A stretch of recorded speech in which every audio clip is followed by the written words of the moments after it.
man, I just came into the space. I bought above 4K and now it's down, man. I don't want to lose any more money. I'm going to have to sell it all for a loss. Is that you sometimes? I know it's been me sometimes. So do you know what you need to do? You need to slap yourself, because that's not the right mentality. You need to hold on to it. Although don't slap yourself. Be kind to yourself. But the point I'm trying to get across is that we're here for the long-term future. Have a vision of what is going to happen in the future. Not look at the daily charts. I mean, absolutely, have a look. But keep in mind that if you bought it in the stock of like shares in Apple or Microsoft, you wouldn't be checking the price every day and panic selling when it's down a bit. You know what I mean? Now let's change this background. There. That's more like it. Now, if we have a look at the market, we can see that Bitcoin has been retracing a bit, which is not uncommon. Just picture Ethereum's quick rise to $400. It quickly came down to $350, then $300. I'm not saying that Bitcoin is going to go to $3K, but retracements are inevitable when huge growth happens in a very short amount of time, and Bitcoin's price did rise quite quickly. Another example currently is staring at us right in the face. That's Bitcoin Cash, currently consolidating at $700, up from about $1,000 very briefly a couple days ago. So that means the market cap is somewhere around 17% of Bitcoin's total, which is not bad for a currency born a couple weeks ago. And as we can see, Ripple is a big gainer. You know I love to talk about Ripple. Oh boy. But they did recently announce they had plans to break out into China. But the recent price surge is potentially more from a post from their social media team on Twitter, which was this, 3 and a symbol. One of the most popular responses to it, a fan theory you could call it, said Korea. And the picture does look like it could be the territorial borders of North and South Korea. Only time will tell. That is a very big market currently, especially in crypto. Koreans like their crypto. So speculation happening with Ripple. Now, I'm not a financial advisor, and this is not financial advice. The current price of Bitcoin, I think, could be very attractive to people trying to move into the markets, especially over the last few weeks. It's been pretty difficult for a newcomer when the price was so high and continually rising.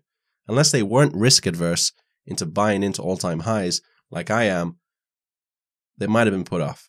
Currently, with Bitcoin below 4K, I think it could look a very attractive prospect for new investors. Potentially, this could go lower. We could see retracement even further. So if you are looking to move in, there is a rule that you don't move in all at once and that you do so daily, weekly, monthly, whatever you feel comfortable with. Unless, of course, you think it's such a steal and just move it all in now.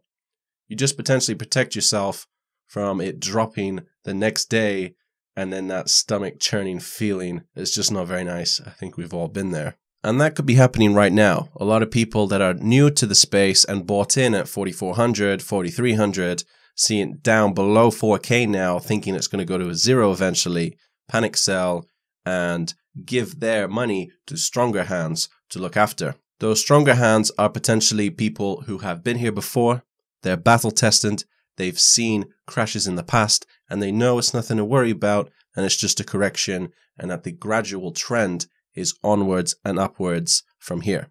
However, Bitcoin is nearly 90% of the way to activating SegWit, or segregated witness, the solution to reduce the transaction size to be able to fit more of them into a block. However, one of the main advantages of SegWit being the Lightning Network. Now, do you want to get hype?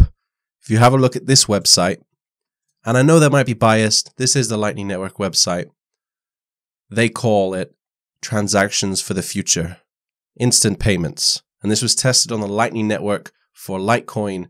A payment was made, the very first, which took about a second. Scalability, capable of millions to billions of transactions per second across the network. That would be insane. Visa currently can only do thousands of transactions per second. Bitcoin at the moment can do about 6. So that is a crazy scaling solution. We shall see how it pans out. But that's not to say that it's all smooth sailing for Bitcoin's future from now on. In fact, I don't think it is. Very recently, BitPay, one of the world's largest payment processors for merchants using Bitcoin, released this statement to their customers. Essentially, what they were saying was to upgrade. This post started a firestorm on Twitter. Let's have a look at some of the best responses. One guy just showing the dictionary for fraud.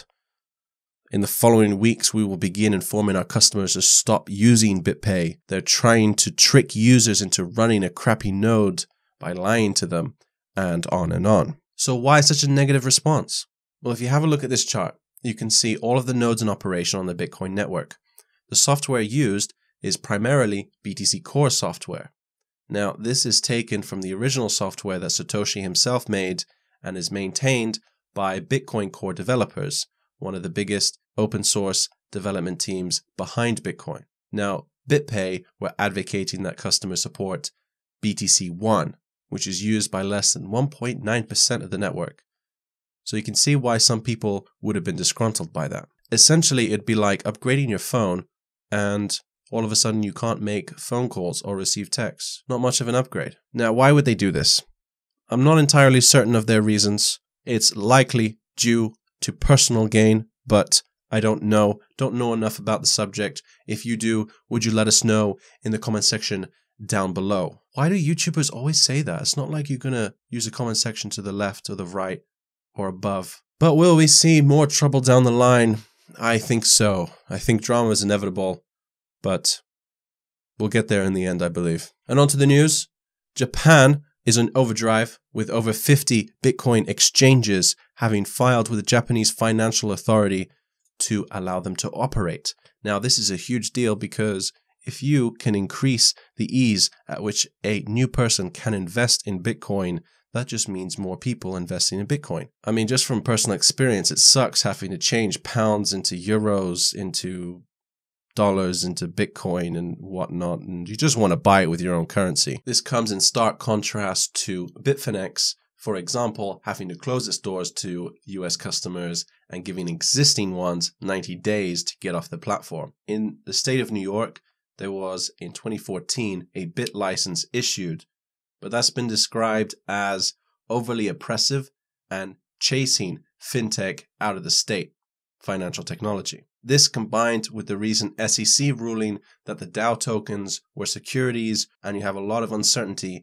about what direction they're going to take. Now, the reason this is a problem is if a business wants to start accepting Bitcoin as a payment method, but it's worried that it could get shut down one day because they don't know what stance the government is going to take on the subject, well, then you're not very incentivized to do it in the first place. But we will get there eventually, just hopefully within our lifetime. All right, guys, thank you for watching, and I will see you in the next one.